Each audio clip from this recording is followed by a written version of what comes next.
Hi friends, ನಾನು ಬೆಳಗ್ಗೆ ಎದ್ದು ಬಾಗಿಲಿಗೆ ಕಸ ಹೊಡೆದು ಬಾಗಿಲು ಒರೆಸಿ ರಂಗೋಲಿ ಇಡ್ತಾಯಿದ್ದೀನಿ. ರಂಗೋಲಿ ಹಾಕ್ತಾಯಿದ್ದೀನಿ. ಈಗ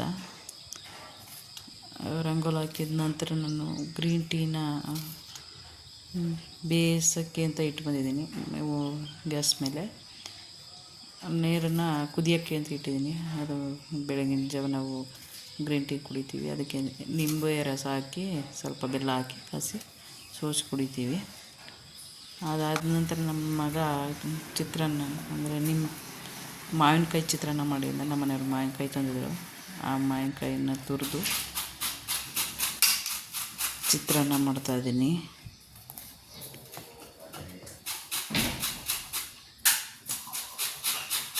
ಚಿತ್ರಾನ್ನಕ್ಕೆ ಗೊಜ್ಜು ಮಾಡೋಕ್ಕೆ ಅಂತ ತುರಿದು ಇಟ್ಕೊತಾಯಿದ್ದೀನಿ. ಅದನ್ನು ಆಮೇಲೆ ಒಂದು ಬಾಣಲೆ ಕಡಲೆಬೇಳೆ ಮತ್ತು ಕಡಲೆ ಬೀಜ ಇವೆರಡನ್ನೂ ಕರ್ಕೊತೀನಿ. ಈ ಕಡಲೆಬೇಳೆ ಹಾಕಿ ಅದು ಸ್ವಲ್ಪ ಕೆಂಪಾಗೋವರೆಗೂ ಇಟ್ಟು ಆಮೇಲೆ ಕಡಲೆ ಬೀಜ ಮಿಕ್ಸ್ ಮಾಡಿ ಶುಂಠಿ ಬೆಳ್ಳುಳ್ಳಿ ಪೇಸ್ಟ್ ಮಾಡ್ಕೊಂಡಿದ್ದೀನಿ. ಆಮೇಲೆ ಅದನ್ನು ಜೀರಿಗೆ, ಕರಿಬೇವು ಎಲ್ಲ ಮೆಣಸಿನ್ಕಾಯಿಯನ್ನು ಒಗ್ಗರಣೆ ಮಾಡಿ ತುರಿದಿದ್ದಂಥ ಮಾವಿನ ತುರಿ ಹಾಕಿ ಮತ್ತು ಸಾಲ್ಟ್ ಹಾಕಿ ಸ್ವಲ್ಪ ಎಲ್ಲ ಮಿಕ್ಸ್ ಮಾಡ್ತೀನಿ. ಮಿಕ್ಸ್ ಮಾಡಿದ ನಂತರ ಅನ್ನ ಮಾಡಿಟ್ಕೊಂಡಿದ್ದೀನಿ ಮೊದಲೇ. ಅದನ್ನು ಬೆರೆಸ್ಬಿಟ್ಟು ಅದೆಲ್ಲ ಸುಂಡಿಸಿ ಅದು ಹಸಿ ವಾಸನೆ ಎಲ್ಲ ಹೋಗಂಗೆ ಬೆಳ್ಳುಳ್ಳಿಗೆಲ್ಲ ಇಟ್ಕೊಂಡಿದ್ದೀನಿ. ಅದನ್ನೇ ಚಿತ್ರಾನ್ನ ಅನ್ನ ಬೆರೆಸ್ಬಿಟ್ಟು ನೋಡಿ ಮಾವಿನಕಾಯಿ ಗೊಜ್ಜು ಚಿತ್ರಾನ್ನ ರೆಡಿ ಮಾಡಿದ್ದೀನಿ. ನಂತರ ಮನೆ ಕಸ ಹೊಡೆದು ದೇವಸ್ಥಾನಕ್ಕೆ ಹೋಗ್ಬೇಕು ಅಂದ್ಕೊಂಡಿದ್ದೀನಿ. ಮನೆ ಕಸ ಹೊಡೆದು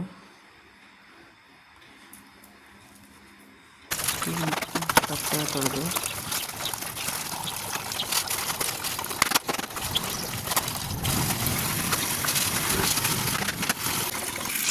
ಬಟ್ಟೆ ಎಲ್ಲ ಒಗೆದು ಒಣ ಹಾಕಿ ಸ್ನಾನ ಪೂಜೆ ಮಾಡೋದು, ಸ್ನಾನ ಮಾಡ್ಕೊಂಡು ಪೂಜೆ ಮಾಡ್ತಾಯಿದ್ದೀನಿ. ದೀಪ ಹಚ್ಚಿಸ್ತಾಯಿದ್ದೀನಿ. ಇವಾಗ ದೀಪ ಹಚ್ಚಿಸಿ ಪೂಜೆ ಮಾಡಿಬಿಟ್ಟು ನಾವು ಈಗ ಅನು ಬರೋಕ್ಕೆ ಹೇಳಿದ್ದೀನಿ. ಅನುಷಾ ಬರ್ತಾಳೆ, ಅವಳು ನಾನು ಇಬ್ಬರು ದೇವಸ್ಥಾನಕ್ಕೆ ಅಂತ ಇದು ಮಾಡ್ತೀನಿ, ಪೂಜೆ ಮಾಡ್ತಾಯಿದ್ದೀನಿ ಬಾ ಅಂತ ಹೇಳಿದ್ದೀನಿ. ಅವಳಿಗೆ ಪೂಜೆ ಮಾಡ್ತಾಯಿದ್ದೀನಿ.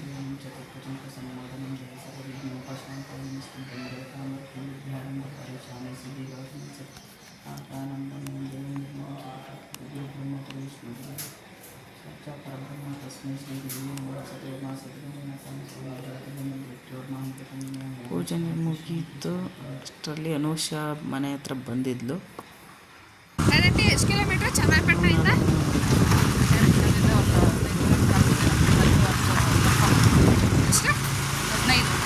15 ಕಿಲೋಮೀಟ್ರ್ ಆಗುತ್ತೆ. ಸೊ ನಾನು ವೇದಾಂಟಿ ಗಾಡಿ ಓಡಿಸಿದ್ದಾರೆ, ಅದಕ್ಕೆ ವೇದಾಂಟಿ ಮೊಬೈಲಿಂದ ನಾನೇ ಬ್ಲಾಕ್ ಮಾಡ್ತಾಯಿದ್ದೀನಿ. ಸೊ 10 ಕಾಲಾಗಿದೆ, 10 ಕಾಲು 10:20 ಹೊರಟಿದ್ದೀವಿ ಇವಾಗ. ಸೊ ನಾನೇ ಲೇಟ್ ಮಾಡಿದೆ ಚೂರು. ಚಳಿ ರೈ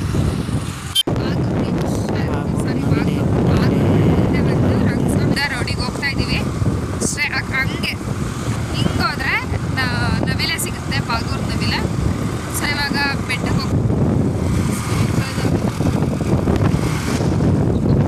ವೇದಾಂಟಿ ಫುಲ್ ರೈಡಿಂಗ್ ಅಂತ ಬಿಸಿ ಇದ್ದಾರೆ.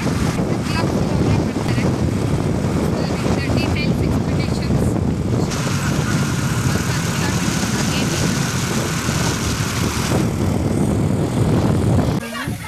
ಎಂಟ್ರಿ ಆಯ್ತಿದೆ ದೇವಸ್ಥಾನ. ಇಲ್ಲಿ ಮದುವೆ ಕೂಡ ಆಯ್ತೈತೆ ನಮ್ಮ ನೋಡಿ, ನಾಗದೇವರು ದೇವಸ್ಥಾನ.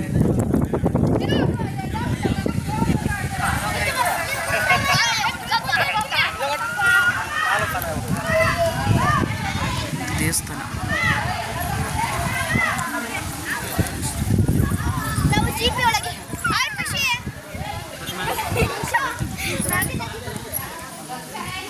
ಇಲ್ಲಿ ಹಣ್ಣುಕಾಯಿ ಎಲ್ಲ ಕೊಡ್ತಾರೆ. ನಾವು ತರಲಿಲ್ಲ, ಮಿಸ್ ಆಗಿ ಮರ್ತ್ಕೊಂಡು. ಅಂದರೆ ಇಲ್ಲಿ ಹಣ್ಣುಕಾಯಿ, ದೇವರಿಗೆ ಕರ್ಪೂರ, ಗಂಧದ ಕಡೆ ಎಲ್ಲ ಸಿಗುತ್ತೆ. ಇಲ್ಲೊಂದು ಕೊಳವೆ ಇದೆ ನೋಡಿ. ಇಲ್ಲಿ ನಾಗ ದೇವತಿದು ಕೊಳವೆ. ಎಷ್ಟಾಗುತ್ತೆ? ನಾಗ ಲಿಂಗ ಇದೆ ಇದ್ರೊಳಗೆ. ಹೌದಾ? ಹಿಂಗೆ ಎಡೆ ಎತ್ತಿರೋದ್ರಲ್ಲಿದೆ ನೋಡಿ, ಕಾಯಿನ ಹಾಕಿದ್ದಾರೆ. ಆದರೆ ಗಲೀಜಾಗಿದೆ. ಕಾಣಿಸ್ತಿದ್ಯಾ ನಿಮಗೆ ಎಡೆ ಎತ್ತಿರೋದು? ಅಲ್ಲಿ ಹ್ಞೂ ಕೈಸಿದ್ರು ನಿಮ್ಗೆ ಕಾಣುತ್ತಲ್ಲ ಗೊತ್ತಿಲ್ಲ. ನೀರೊಳಗಿದೆ, ಹಂಗಾಗಿ ಕಾಣಿಸಲ್ಲ. ನೀರೊಳಗಿದೆ ಇದೆ ನೀರು ಅಷ್ಟು ಚೆನ್ನಾಗಿದೆ. ಇದು ಗರುಡಗಂಬ.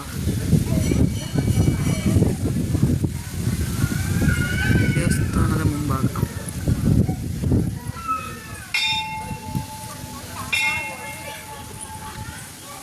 ಇವತ್ತು ಮದುವೆ ಆಗಿದೆ, ಚಪ್ರ ಹಾಕಿದ್ದಾರೆ. ಎಂಟ್ರೆನ್ಸ್. ಈ ದೇವಸ್ಥಾನದ ಒಳಗಡೆ ಹೋಗ್ತೀವಿ. ಇಲ್ಲಿ ವಿಶೇಷತೆ ಏನಂದರೆ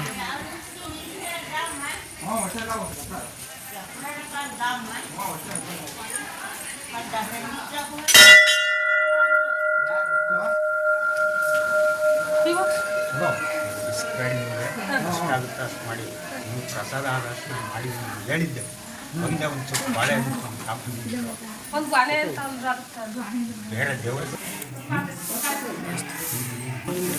ದೇವರು ಮಲಗಿರೋದು. ಕೆಳಗಡೆ ಇರೋದು ಯಾವ್ದಾದ್ರು ಅದು ಅದೇ ಎರಡು ರಣೋತ್ಸವ ಮಲಗಿರೋದು.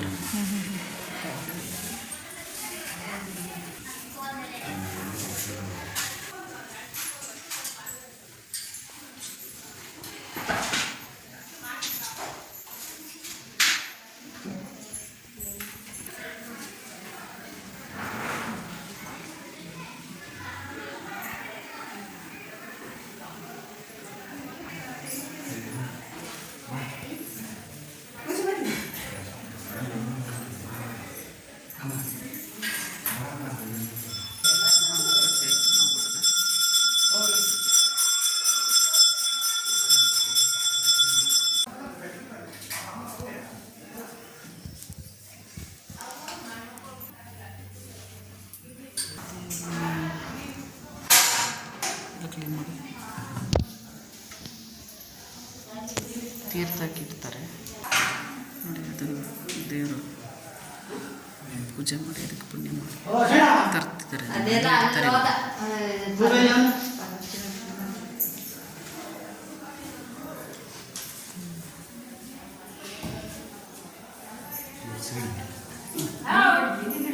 ಅಲ್ಲ ತಟ್ಟೆಗೆ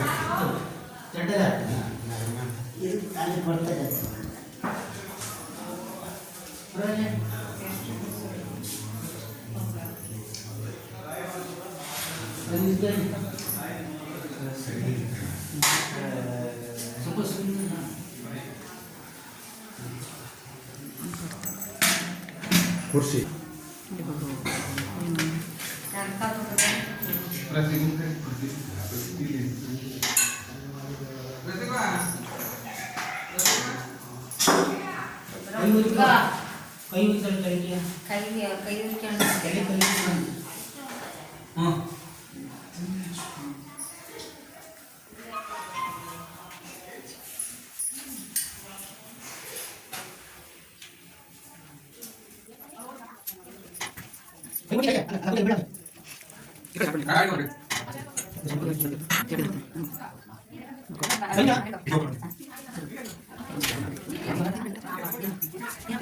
ಇದು ಗರುಡಗಂಬ ಸುತ್ತ ಸ್ಟೋರಿ ಹೇಳಿ ಫಸ್ಟ್.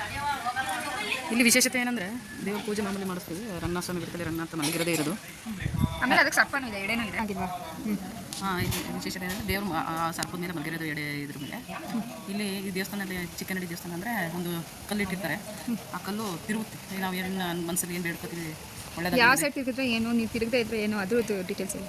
ಈಗ ನಮ್ಮ ಮನಸ್ಸಲ್ಲಿ ನಾವು ನನಗೆ ಏನೋ ಒಂದು ಕೆಲಸ ಬೇಕು, ನನಗೆ ಇದು ಆಯ್ತದೆ, ನನಗಿದ್ರೆ ಬಲಗಡೆ ತಿರುಗಪ್ಪ, ಇಲ್ಲ ಅಂದರೆ ಎಡಗಡೆ ತಿರುಗಪ್ಪ ಅಂದರೆ ಅದು ಸುಮಾರು ಯೋಚನೆ ಮಾಡಿ ದೇವರು ಕೊಡೋರಿಗೆ ಬೇಗ ಕೊಡ್ತದೆ, ಲೇಟಾಗಿ ಸುತ್ತಕ್ಕೆ ಸುತ್ತದೆ. ನಿನಗೆ ಏನು ಗೊತ್ತಿದೆಯಲ್ಲ, ನಿನಗೆ ಅನುಭವ ಆಗಲೇಬೇಕಾ?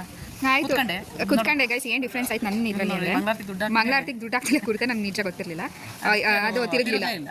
ಮಂಗಳಾರತಿಗೆ ದುಡ್ಡು ಹಾಕಿದ ತಕ್ಷಣ 1 ಸೆಕೆಂಡಿಗೆ ತಿರುಗಕ್ಕೆ ಸ್ಟಾರ್ಟ್ ಆಯಿತು. ಸುಮಾರು ಗೊತ್ತಿತ್ತು. ಆ ವಿಡಿಯೋದಲ್ಲಿದೆ, ವಿಡಿಯೋ ಹಾಕ್ತೀನಿ, ಆ ವಿಡಿಯೋ ಕ್ಲಿಪ್ ಹಾಕ್ತೀನಿ. ಸೊ ರೈಟ್ ಸೈಡ್ ತಿರುಗಿದ್ರೆ ಒಳ್ಳೇದಾಗುತ್ತೆ ಅಂತ ನಮ್ಮ ಮನಸ್ಸಲ್ಲಿ ನಾವು ಬೇಡ್ಕೊಂಡಂಗೆ. ಒಳ್ಳೇದಾಗ ಲೆಫ್ಟ್ ಆಗುತ್ತೆ ಅಂದರೆ ಲೇಟ್ ಆಗುತ್ತೆ. ಇಲ್ಲ ಲೆಫ್ಟ್ ಕೊಡಪ್ಪ ಅಂದರೆ ನಮ್ಗೇನು ಆಗೋದೇ ಇಲ್ಲ ನನಗಿದ್ರೆ ಲೆಫ್ಟ್ ತಿರುಗಿದಾಗ ಲೆಫ್ಟ್ ತಿರುಗುತ್ತೆ.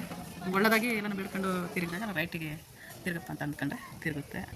ಈಗ ಮಾಡಿ ನಿಮಗೆ ನೋಡೋಣ. ಈ ಕಲ್ಲಿನ ಸುತ್ತಲೂ ತಿರುಪತಿ ಇದೆ, ದೇವರು ತಿರುಪ್ತಿಲಿ ಏನಿದೆ ಅದೇ ಥರ ಇದೆ ಇಲ್ಲಿ. ದೊಡ್ಡದು ಗಂಟೆನ ನೇತಾಕಿದ್ದಾರೆ ಗಂಟೆ ಹೊಡಿಯೋಕ್ಕೆ. ಹೆಣ್ಮಕ್ಳು ಗಂಟೆ ಹೊಡಿಬಾರ್ದಂತೆ ಗರುಡ ಕಂಬದಲ್ಲಿ ಪೂರ್ತಿ ಅದನ್ನೇ ಕರೆದಿದ್ದಾರೆ. ನೋಡಿ ಜಾಟ ನೋಡಿ. ಅದು ಬಿಟ್ಟರೆ ಈ ಕಡೆಯಿಂದ ನೀವು ಹಾಕಬಾರ್ದು ಅಂದರೆ ನಡ್ಕೊಂಬರ್ತಾರಲ್ಲ ಅವರು ಬೆಟ್ಟ ಹತ್ತಿ ಬಸ್ಸಿಗೆ ಬಂದು ದೇವ್ರಿಗೆ ಬರ್ತೀವಿ ಇನ್ನರು. ಇಲ್ಲಿದೆ ನೋಡಿ ಮೆಟ್ಲು ಇದೆ. ಇಲ್ಲಿಂದ ಇಳಿದೋಗೋದು ಮತ್ತೆ ಹತ್ತಿ ಬರ್ತಾರೆ. ಈ ಜನಗಳು ಇಳಿದು ಹೋಗ್ತಾರೆ. ಇಲ್ಲಿಂದಲೇ ಬಂದಿದ್ರೇನು ಇಳಿದು ಹೋಗ್ತಿದ್ದಾರೆ. ಇದು ಹೊತ್ತಕ್ಕೆ ಬರೋಕ್ಕೆ ಹೋಗೋಕ್ಕಿದು ಕಾಲ್ದಾರಿ. ಅವಾಗೆಲ್ಲ ಬೆಟ್ಟ ಹತ್ತಿ ಬರ್ತಿದ್ರಲ್ಲ ಅದು. ಜನರೆಲ್ಲ ಮುಗಿಸ್ಕೊಂಡು ಇಲ್ಲಿ ಮಳೆ ಬಂದಾಗ ಜನಗಳಿಗೆ ತೊಂದರೆ ಆಗಬಾರ್ದು ಅಂತ ಸೀಟ್ ಹಾಕ್ಸವ್ರೆ. ಇಲ್ಲಿಂದ ನೋಡಿ ಇಲ್ಲೇನೋ ಹೋಮ ಏನೋ ಮಾಡ್ತಾರೆ.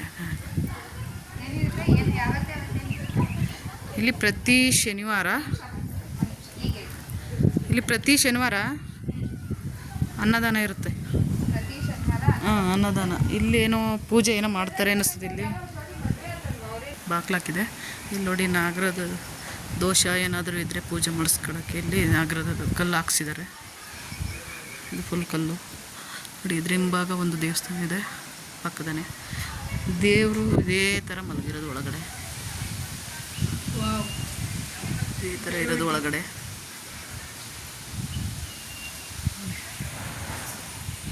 ನಾಗರ ದೋಷ ಅಂತ ಅಂದ್ಕೊಂಡು ಏನಾದರೂ ಇದರಲ್ಲಿ ಪೂಜೆ ಮಾಡಿಸ್ಕೊಂಡು ಹೋಗ್ತಾರೆ. ಅಮರಗಿರಿ ಬೆಟ್ಟ ಇದು ಶ್ರೀನಗರ ಅಮರಗಿರಿ ಅಂತಲೇ ಇರೋದು. ಚಿಕ್ಕೋನಹಳ್ಳಿ ಈ ಊರು ಬಂದು ಚಿಕ್ಕೋನಹಳ್ಳಿ ಅಂತ. ಇಲ್ಲಿ ತುಂಬ ಜನ ಬಂದು ಪೂಜೆ ಮಾಡಿಸ್ಕೊಂಡು ಹೋಗ್ತಾರೆ. ಇದು ನಾಗದೇವತೆ ಹೋಮ ಎಲ್ಲ ಇಲ್ಲೇ ಮಾಡ್ತಾರೆ ನೋಡಿ. ನೋಡಿ ಈ ಕಡೆಯಿಂದ ಬರ್ತೇನೆ. ಇಲ್ಲಿ ನಾಗರ ಕಲ್ಲು ಅವರಿಗೆಲ್ಲ ಹೋಮ ಏನಾದರೂ ಹೇಳಿದರೆ ಹೋಮ ಸುಡೋಕ್ಕೆ ಇಲ್ಲಿ ನಾಗದೇವತೆ ಕಲ್ಲಿದೆ ನೋಡಿ. ಇದು ದೇವರೇ ಅದು ನಾಗ ಮಂತ್ರ ನೋಡಿ. ಇಲ್ಲೆಲ್ಲ ಅದೇ ಇರೋದು ನೋಡಿ. ಇದೆಲ್ಲ ಮಂತ್ರ ಇದೆ. ಇಲ್ಲಿ ಹರಕೆ ಮಾಡ್ಕೊಂಡವ್ರು ಇಲ್ಲೆಲ್ಲ ಮಾಡಿಸಿದ್ದಾರೆ ನೋಡಿ. ಇಲ್ಲಿ ಅನ್ನಪೂರ್ಣೇಶ್ವರಿ ಇಲ್ಲಿ ದಾಸೋಹ ನಡೆಸ್ತಾರೆ. ಅನ್ನದಾನ ಇರ್ತದೆ ಪ್ರತಿ ಶನಿವಾರ. ಇಲ್ಲಿ ಅಡುಗೆ ಮಾಡ್ತಾರೆ. ಇದರೊಳಗೆ ಪಾತ್ರೆ ಎಲ್ಲ ಇದೆ. ನಾವು ಇಲ್ಲಿ ಮಟನ್ ಎಲ್ಲ ತಂದು ದೂತರು ಅವ್ರಿಗಿಲ್ಲಿ ಎಡೆ ಇಡ್ತಾರೆ. ಮಟನ್ ಎಡೆ ಇಡೋದು ಇಲ್ಲಿ ಈ ಜಾಗ. ಓ, ಇದು ಏನ್ ಗೊತ್ತಾ, ರಾಕ್ಷಸರು ಕಾಯ್ತಾರಲ್ಲ ಆ ಥರ ಅವ್ರಿಗೆ ದೂತರು ಅಂತಾರಲ್ಲ. ದೂತ್ರಿಗೆ ಕೋಲ್ಗಳು ಹಾ ಹಾ ಅಂತ ಮಟನ್ ಎಲ್ಲ ಮಾಡ್ತಾರ. ಇಲ್ಲಿ ಕೆಳಗಡೆ ಮಟನ್ ಮಾಡೋದು, ಇಲ್ಲಿ ದೇವ್ರಿಗೆ ತಳಿಗೆ ಕೊಡೋದು. ಇಲ್ಲಿ ಇಟ್ಟು ಪೂಜೆ ಮಾಡಿ ಅದೇ ದೇವರು ಒಡೆದು ಮೂಡಿರೋದು. ಆ ದೇವರಿಗೆ ಸುತ್ತ ಇದು ಮಾಡ್ಯವ್ರೆ, ದೇವಸ್ಥಾನ ಮಾಡವ್ರೆ. ಇಲ್ಲಿ ಎಡೆ ಇಟ್ಟಾಗೆಲ್ಲ ನಾಯಿಗಳೆಲ್ಲ ಬಂದು ತಿಂತವೆ ಅಂತ ಸೇಫ್ ಮಾಡಿದ್ದಾನೆ. ಇಲ್ಲಿ ವಾಟರ್ ಟ್ಯಾಂಕ್ಸ್ ಎಲ್ಲ ಇದೆ ಭಾಗದಲ್ಲೆಲ್ಲ. ದೂತರು ಬಂದಾಗ ಕಳಸ ನೋಡ್ಬೇಕಂತೆ. ಹೋಗ್ಬೇಕಾದ್ರೆ ಕಳಸ ನೋಡ್ಕೊಂಡು ಹೋಗ್ಬೇಕು ಮನೆ ಕಡೆ. ನೋಡಿ ಫಂಕ್ಷನ್ ಯಾವ ಇಲ್ಲ. ಈಗೊಂದು ಮದುವೆ ಜೋಡಿ ನೋಡ್ದು ಅದು ಕಡೆನೇ ಹೊಟ್ಟು ಹೋಯ್ತಲ್ಲ. ತುಂಬ ಜನ ಇತ್ತು, ಇವಾಗ ಖಾಲಿ ಆಗ್ತಿದ್ದಾರೆ. ಮಾಡ್ತಾಯಿದ್ರು ಮೇಲ್ಕೋಟೆನಲ್ಲಿ. ಅಲ್ಲಿ ಅವರು ಅಲ್ಲಿಂದ ಬಂದಂಥ ಶ್ರೀ ವೈಷ್ಣವ ಹಿರಿಯರಾದ ರಾಮಾನುಜಾಚಾರ್ಯ ಅವ್ರಿಗೆ ಆಶ್ರಯ ಕೊಟ್ಕೊಂಡು ಸ್ವಲ್ಪ ಅವ್ರಿಗೆ ಆಶ್ರಯ ಕೊಟ್ಕೊಂಡು ತಂಗಿದ್ದಾಗ ದಿವಸ ಒಂದು 10 ಹಳ್ಳಿಗೆ ಅವರು ಪ್ರಯಾಣ ಬೆಳೆಸೋರು ಕುದುರೆ ಮೇಲೆ. ಬೆಳೆಸ್ಬೇಕಾದ್ರೆ ಅವರು ಇಲ್ಲಿ ಬಂದು ತಂಗಿದಂಥ ಒಂದು ಪ್ಲೇಸ್ ಇದ್ದಿದ್ದು. ಎಲ್ಲೆಲ್ಲಿ ಅವರು ತಂಗ್ತಾ ಇದ್ರು ಅಲ್ಲೆಲ್ಲ ವಿಷ್ಣು ದೇವಾಲಯಗಳನ್ನ ಸ್ಥಾಪನೆ ಮಾಡ್ತಾಯಿದ್ರು. ಅವರು ಮಲಗಿದಂಥ ಟೈಮಲ್ಲಿ ಆ ಕಲ್ಲನ್ನು ಕಲ್ಲ ಮೇಲೆ ಕಲ್ದಿಂಬಾಗಿ ಇಟ್ಕೊಂಡಿದ್ದು. ಆ ಕಲ್ಲು ಅವರ ದಿವ್ಯ ದೃಷ್ಟಿ ಮತ್ತು ರಂಗನಾಥಸ್ವಾಮಿ ದಿವ್ಯ ದೃಷ್ಟಿಯಿಂದ ಅದಕ್ಕೆ ಶಕ್ತಿ ಕೊಟ್ಟು ಏನು ಕೇಳ್ಕೊಂಡ್ರು ಬಲಗಡೆಗೆ ಎಡಗಡೆಗೆ ಆಗುತ್ತೆ. ಒಳ್ಳೇದಾಗೋದಾದರೆ ಬಲಗಡೆ, ಇಲ್ಲ ಅಂದರೆ ಎಡಗಡೆಗೆ ಆಗುತ್ತೆ. ಈ ರೀತಿ ಪ್ರತೀತಿ ಇದೆ. ತಿರುಗಲೇ ಇಲ್ಲ ಅಂದರೆ ತಿರುಗಲಿಲ್ಲ ಅಂದರೆ ಇವಾಗ ನೀವು ಬಂಧುಗಳಿಗೇನೋ ಇಲ್ಲ ನಿಮ್ಮ ಗ್ರಹಚಾರದ್ದನೋ ಇಲ್ಲ ಒಂದೇನಾರು ಅರಿಕೆ ಇದ್ರೋ ಅದನ್ನೆಲ್ಲ ತೀರಿಸ್ತೀನಿ ಮಾಡ್ತೀನಿ ಅಂತ ಒಂದು ಅರಿಕೆ ಮಾಡ್ಕೊಂಡ್ರೆ ಎಲ್ಲ ಒಳ್ಳೇದಾಗುತ್ತೆ. ಮಂಗಳಾರತಿಗೆ ದುಡ್ಡು ಹಾಕೋದೇ ಮಾತ್ರ ಆಗುತ್ತಾ, ತಿರುಗುತ್ತಾ? ಇಲ್ಲ ಆ ಥರ ಏನಿಲ್ಲ, ನಿಮ್ಮ ಇಷ್ಟ ಇದ್ದರೆ ಹಾಕೋಬೋದು, ಇಲ್ಲ ಅದೇನಾದರೂ ಎಲ್ಲೋದ್ರೂ ಒಂದು ದಕ್ಷಿಣೆ ಅಂತ ಕೊಡ್ತಾರಲ್ವ ಆ ಥರ ಅಷ್ಟೇ. ಬಟ್ ನಾವೇನು ಕೇಳಲ್ಲ ಅದನ್ನೇನು. ಅಲ್ಲ, ನನಗೆ ಹಂಗಾಗಿತ್ತು. ಇವ್ರಿಗೆ ಹೆಂಗಾಯ್ತು ಅಂದರೆ ಮಂಗಳಾರತಿಗೆ ಕಾಸು ಹಾಕ್ತಾನೆ ಕೂತ್ಕೊಂಡ್ರೆ ತಿರುಗಲೇ ಇಲ್ಲ. ಅದು ನಿಮ್ಮ ಇದು ಅದೇ ಅದು ದೇವರಿಗೆ ಹಾಂ ಏನಾರು ಅಂದ್ಕೊಂಡಿರ್ತೀರಲ್ಲ ಒಳ್ಳೇದಾಗಲಿ ಅಂತ ಏನೋ ಒಂದು ಸಲ್ಲುತ್ತೆ. ಹಾಗಾಗಿ ಅದು ದೇವರು ದಿಂಬ ಹಾಕ್ಕೊಂಡದಂಥ ಕಲ್ಲದು. ಅವರು ರಾಮಾನುಜಾಚಾರ್ಯರು ಮಲಗಿದ್ದಾಗ ಹ್ಞೂ ಕಲ್ದಿಂಬಾಗಿ ಇಟ್ಕೊಂಡಿದ್ದಂಥ ಕಲ್ಲದು. ಹ್ಞೂ ಆಮೇಲೆ ಇವ್ರಿಗೆ ದೊಣ್ಣೆಪ್ಪ ಅಂತೇಳಿ ಬಂಟ್ರಿದ್ದಾರೆ. ಹಾಂ ಹಾಂ ಇಲ್ಲಿ ರಂಗನಾಥ ಸ್ವಾಮಿಗೆ ಇದಿರುತ್ತೆ ಏನು ಸಿಹಿ, ದೊಣ್ಣೆಪ್ಪಂಗೆ ಖಾರ ಮಟನ್ ಅಡಿಕೆ ಮಾಡ್ಕೊಳ್ಳೋದೆಲ್ಲ ದೊಣ್ಣೆಪ್ಪಂಗೂ ಮಾಡ್ಕೊತಾರೆ, ಅವ್ರಿಗೂ ಮಾಡ್ತಾರೆ. ಪ್ರತಿಯೊಂದಕ್ಕೂ ಒಂದು ಬೋರ್ ಕೊಡ್ಸೋದಾಗಲಿ, ಒಂದು ಜಮೀನು ತಗೊಳ್ಳೋದಾಗಲಿ, ಸೈಟ್ ತಗೊಳ್ಳೋದಾಗಲಿ, ತೋಟ ಮಾಡೋದಾಗಲಿ, ವಿದ್ಯಾಭ್ಯಾಸದಾಗಲಿ, ಒಂದು ಕಾಯಿಲೆ ಅಥವಾ ಇನ್ನೊಂದು ಏನಾದ್ರು ಇದ್ದು ಮದುವೆ ಆಗಿರೋದ್ರೆ ಮಕ್ಕಳಿಗೆ ಎಲ್ಲ ಬಂದಿದ್ದು ಅಡಿಕೆ ಮಾಡ್ಕೊಂಡು ಸೇವೆ ಈ ಥರ ಮಾಡ್ಕೊಂಡು ಹೋಗ್ತಾರೆ. ಅಭಿಷೇಕ ಮಾಡಿಸೋದು ಇನ್ನೊಂದು ಮಾಡೋದು ಮಾಡ್ಕೊಂಡು ಹೋಗ್ತಾರೆ. ಪ್ರತಿನಿತ್ಯ 10-10:30ಗೆ ಬಾಗಿಲು ತೆಗಿತೀವಿ, 4:15 ಇರ್ತೀವಿ. ಪ್ರತಿದಿನ 5 ಗಂಟೆವರೆಗೂ ಇರುತ್ತೆ. ಪ್ರತಿದಿನ ಇರ್ತೀವಿ. ಆಮೇಲೆ ಬಂದಂಥ ಭಕ್ತರಿಗೆ ಇವರಿಗೆಲ್ಲ ಒಂದು ಒಳ್ಳೆಯದಾಗುತ್ತೆ ಹೇಳಿ ದೇವರ ಸನ್ನಿಧಿಯಲ್ಲಿ ಅವ್ರು ಏನು ಅಂದ್ಕೊಂಡಿರ್ತಾರೆ ಅದನ್ನ ಮಾಡ್ಕೊಡ್ತೀವಿ. ಅದು ಯಾವುದು ಅರ್ಕೆ ಇದು ಅರ್ಕೆ ಮಾಡ್ಕೊಂಡಿರೋ ಅಭಿಷೇಕ ಮಾಡಿ ಪ್ರಸಾದ ಅಂತಾರೆ. ಗಂಡು ಮಗು ಆಗಲಿ ಹಾಂ ಹಾಂ ಏನು ಅಂಥವ ಇಲ್ಲ ಮದುವೆ ಆಗಲಿ ಅಂತ. ಆಮೇಲೆ ಗಂಡು ಮಗು ಆದರೆ ಬಂದಿಲ್ಲಿ ಅಲ್ಲ ನಾಮಕರಣ ಮಾಡ್ತಾರಲ್ಲ, ನಾಮಕರಣ ಮಾಡ್ಕೊಂಡು ಮಟನ್ ಎಲ್ಲ ಮಾಡಿ ಏನೋ ಅದು ಹಾಗೆ ಅಂದ್ಕೊಂಡಿರ್ತಾರೆ. ಹಾಗೆ ನೋಡಿ ಒಳ್ಳೆ ಪ್ರಸಾದನೇ ಸಿಕ್ಕೈತೆ. ದೇವರ ಕೊಟ್ಟಿರೋ ಪ್ರಸಾದ, ದೇವ್ರ ಸನ್ನಿಧಿಲಿ ಸಿಕ್ಕಿರೋ ಪ್ರಸಾದ ನಮಗೆ ಇದು ಕೊಟ್ಟಿರೋದು. ಯಾರು ಅರ್ಕೆ ಮಾಡ್ಕೊಂಡಿದ್ರಂತೆ. ಗಂಡು ಮಗು ಆಗಲಿ ಅಂತ ಅರ್ಥ ಮಾಡ್ಕೊಂಡವ್ರೆ. ಅದಕ್ಕೆ ಅದು ನಾಮಕರಣ ಎಲ್ಲ ಮಾಡ್ತಾರೆ.